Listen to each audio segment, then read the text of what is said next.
Hello, Rome Mithril here once again, getting back to Secret of Evermore, and before we continue on with the conclusion of yesterday's episode, there are some things here in the market that I want to talk about, things I was either mistaken on, or didn't actually know. First up, the fish salesman here. I said that it gives you the heal formula if you missed that one, but it's actually given to you in a cutscene. You cannot miss that formula. It's the cure formula that he gives you. To be fair, it's easy to mix those two up, and if you buy a fish from him, it heals you for 30 hit points, so it would have made sense for him to give you the heal formula. Honest mistake, really. Next up, let's talk about the Atlas formula, and in this alternate timeline, use it the one and only time that we're going to, just to show you what it looks like. Because it's kind of funny. You feel stronger. Muscle madness! As long as Atlas is in effect, you get a pretty good attack buff. It's when it wears off that the problems occur. Remember how I said the Atlas medallion was kind of like backstreet drugs? I think I was more onto something than I thought. Once the Atlas formula wears off, your attack actually drops. And I'm not talking about back to normal. It goes lower than what it was before you used the formula. Yeah, this guy's definitely trying to get you addicted. There is actually a way to take advantage of that attack drop, though, if you know what you're doing. And from what I've been told, it requires a lot of setup. I don't know all the details, but it is possible to cause your attack to hit an underflow point. The game won't know what to do if your attack drops lower than 0, and so it loops back around and gives you a permanent attack rating of over 65,000. We're not going to be going for that. So next thing to discuss is chickens.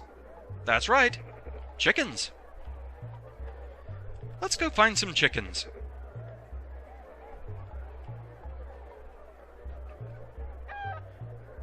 Yes, if you quote-unquote talk to a chicken, it makes sounds. And you can keep doing this. Pet the chicken, pet the chicken, pet the chicken! There's a reason I'm doing this. I didn't actually know about this. But if you keep this up for a while, something actually does happen, and Atlas wore off. It actually takes a while to get this to happen.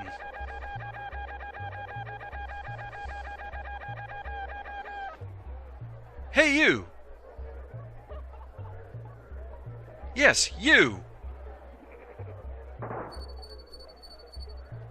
Do not taunt the chickens!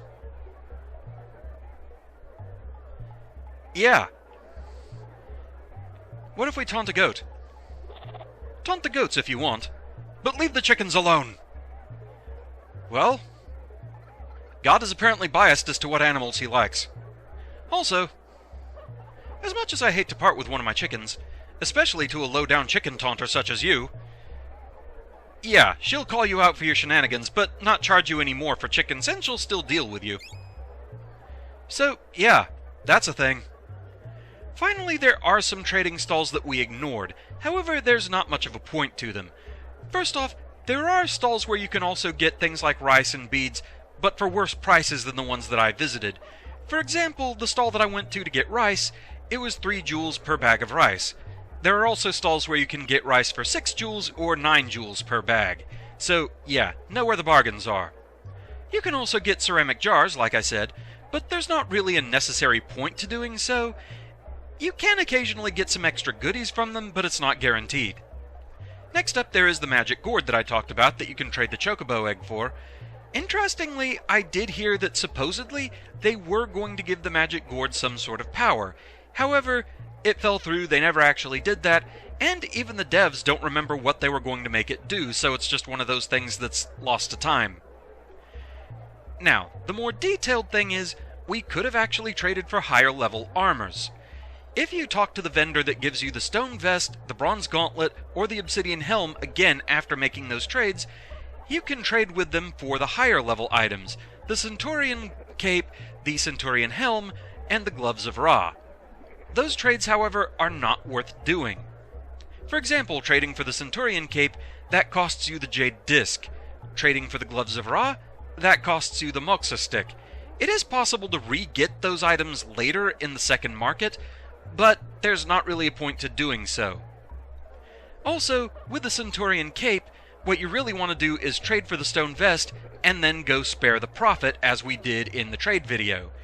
If you spare the profit first, the vendor will actually trade you for the Centurion Cape instead, and thus charge you the Jade Disc. So, the order I did things, you avoid that.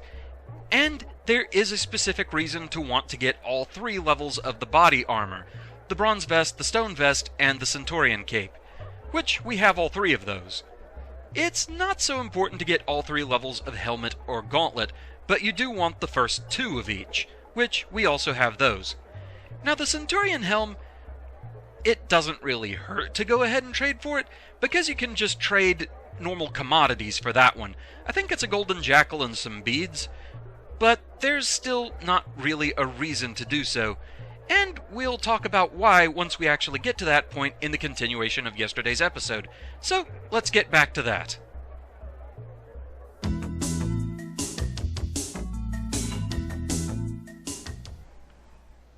With that, let's go to the square.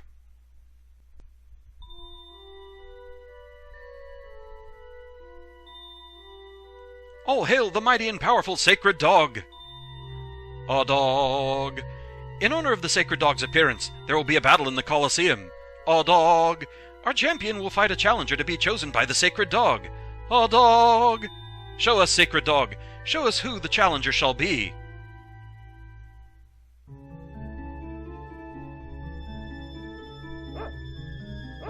Mike, is that you? You're the sacred dog? That figures. The sacred dog has chosen. Tiny, take our challenger to the Colosseum.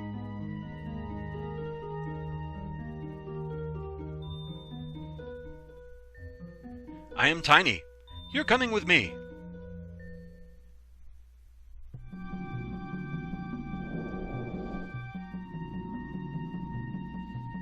You wait here. Tiny waits outside. That way, nobody gets hurt. Not until you fight Vigor, anyway. That guy has some sense of humor.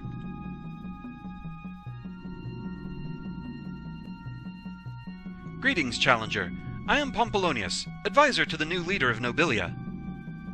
Hi. I'm Joel. There's been some sort of mistake. I'm not really the gladiator fighting type. But you were chosen. There's no denying that.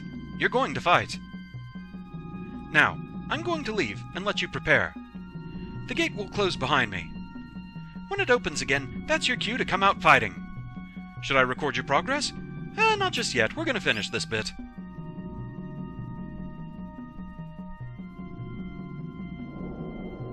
Well, Mike, this is another fine mess you've gotten us into. Here I am about to take on some tooth-spitting, sword-carrying champion gladiator, and all I've got is a femur, a claw, and a stick. So, this pot here, it contains some form of body armor. It will be the strongest one you don't have yet, according to the levels of armor here in Nobilia and Crustacea. If you didn't get any, you'll get the bronze armor. If you got that but nothing else, you get the stone vest. If you got the stone vest and the bronze armor, you'll get the Centurion Cape. But we already have that one. If you have all 3 levels, you get the Thug's Cloak. The Thug's Cloak, however, is not armor. It's another charm. Thug's Cloak. The cloak increases the wearer's ability to evade attacks. Nice. Can't carry any more petals. Well, I'm missing a whole 5 HP that will not stand.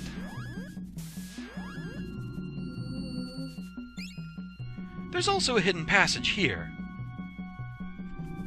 Wax. More wax. A call bead. Another call bead. And 2 more pots that work the same way as that armor pot, only for gloves and helmets. So we get the Gloves of Ra, and the Centurion Helmet. I didn't see anything about getting anything better than that if you don't have either of those. So we're probably safe on that front. So yes, this is what I was talking about at the start of the video. If you have all 3 levels of body armor and open the pot relating to body armor, you get the Thug's Cloak, which is actually a rather nice charm. However, it is not as important to have all 3 levels of helmet or glove. If you do and open the pot related to those 2 armors, you'll only get 100 jewels each. Really not worth it. It's only marginally better than taking out a Mad Monk. Defeating a mad monk is worth 75 jewels, so yeah, really not worth it. It's probably more cost-effective to just get the second level armors, come here, and get the freebie level 3s. Gloves of Ra, a good boost. Centurion Helm, also a good boost. And with that, we are ready. I don't believe there's anything else in here. You stay here, Mike. Stay. And don't get into any more trouble.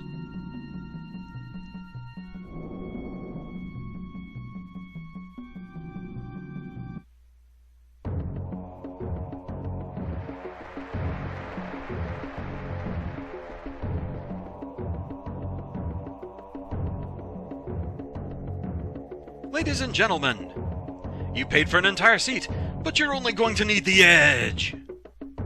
This is the main event. Entering the Colosseum, the King of Chaos, the Babylonian Bruiser, the pulverizing Prince of Pandemonium, Vigor the Indestructible.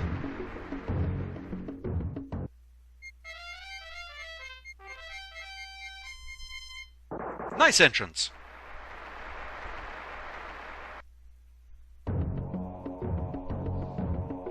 And introducing the challenger. Some loser with a stick. He will say something different depending on what weapon you're equipped with, by the way. Well, it's good to know the crowd's on my side. This is like the big fight scene in Dirt, Swords, Sweat, and Togas.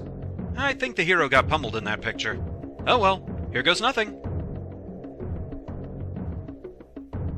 Let the battle begin. So, something worth noting about Vigor.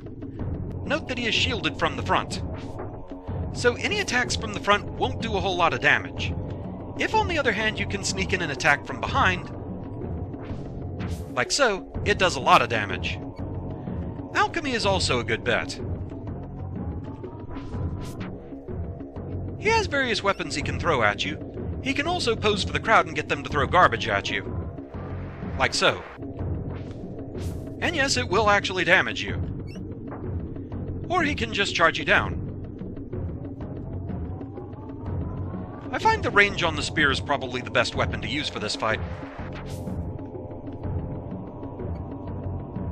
If you have those charge attacks, it really helps here. But again, like I said, you can use alchemy too. I think I just barely missed him.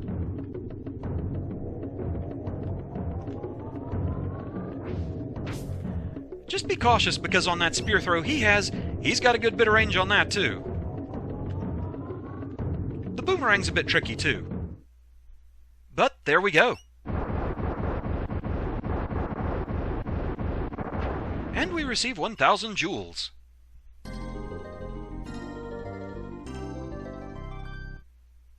For some reason I really like that fanfare. Joel is victorious! Nice landing. Congratulations! We underestimated your abilities. Please accept this sword as an award. We received the Gladiator Sword. Thanks. But, you know, what I'd really like is a clue. Where are we? What are we doing here? How do we get back to Podunk? Your answers lie on the west side of the river. They're in the diamond eyes of the sacred dog statue. With these treasures, our leader will have the power to send you back to where you belong. You guys are really on a sacred dog kick. This dog is really my buddy Mike. He just hasn't been himself lately.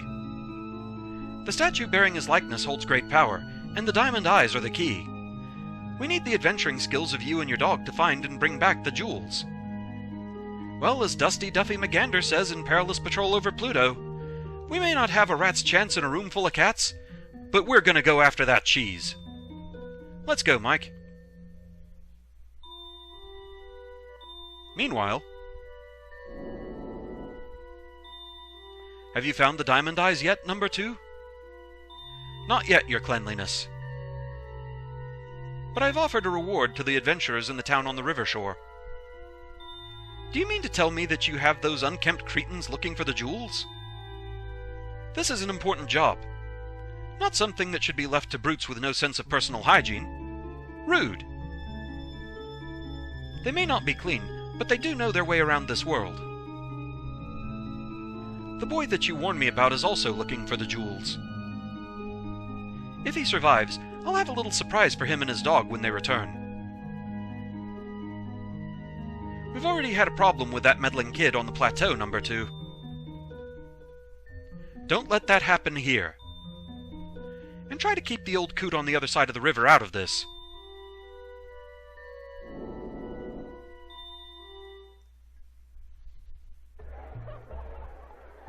It looks like we've got our work cut out for us, Mike.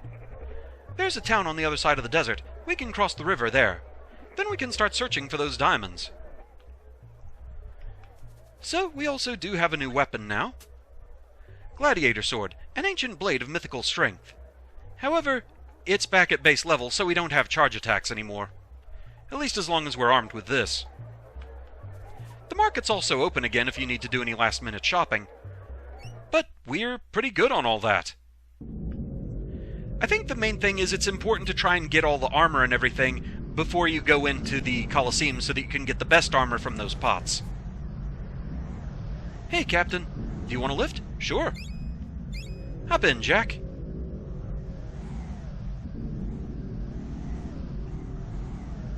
I'd like to welcome you aboard this non-stop shuttle to Crustacea, the #1 spot for skullduggery, villainy, and bad manners. While you're enjoying your stay in Crustacea, you can rub elbows with real pirates, thieves, and scoundrels. Awesome. We're coming to one of the highlights of the tour on your right. It's a natural shrub formation that sort of looks like a mummified cat eating a cantaloupe. Stunning!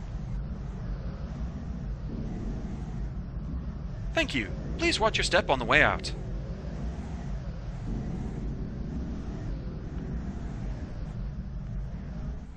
So there are some things for us to take care of here right before we quit. First thing is coming down here.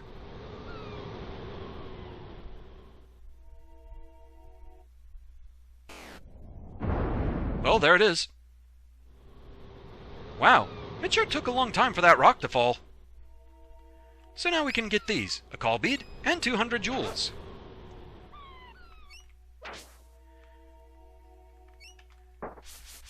Go ahead and get a little work done on the sword here.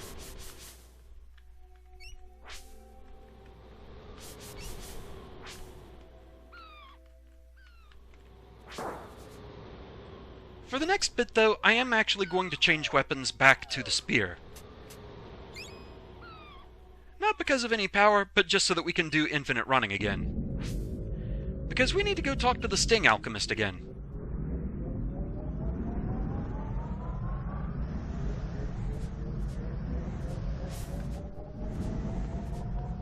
Having infinite sprint, it just makes this a bit faster.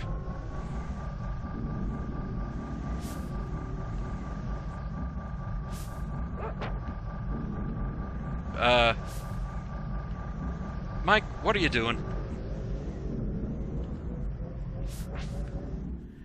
Okay. So, let's cure the dog.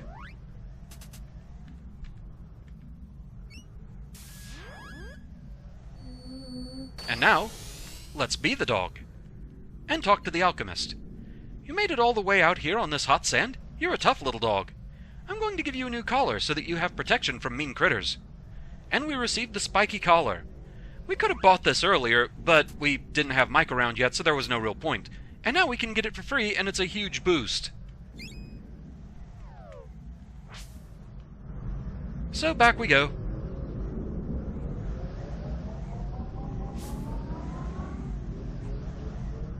That's all there was to do out here in the desert for now.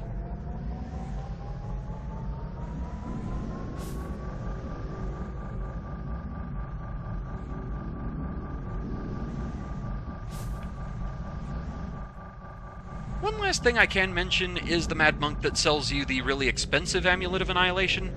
He does have 2 more charms he can give you, but we'll get to those later on. We don't have nearly enough money for that right now. It's also worth noting he only appears if you don't have a single amulet in your possession. So we're going to be dealing with that a lot later. The ones we have right now, they're reserved for later. And one final thing in here. Hey, Blimp. You found your dog, and he's in one piece, too. Well done. Here's something that'll ensure he's always in good health. It's the Revive formula. Mix 3 parts root with 1 part bone to give your dog life when his energy is depleted. So basically it's the dog biscuit in alchemy form. Nice. I don't know that we really need it for now, but I'll go ahead and drop acid rain for it. We don't want to purchase ingredients right now, but we are going to go ahead and save. So with that, thank you very much for watching. I hope you're enjoying the series so far, and I shall see you again next time. Until then, fare thee well. Yay, we got our doggo back, and he is best doggo. Such a good doggo.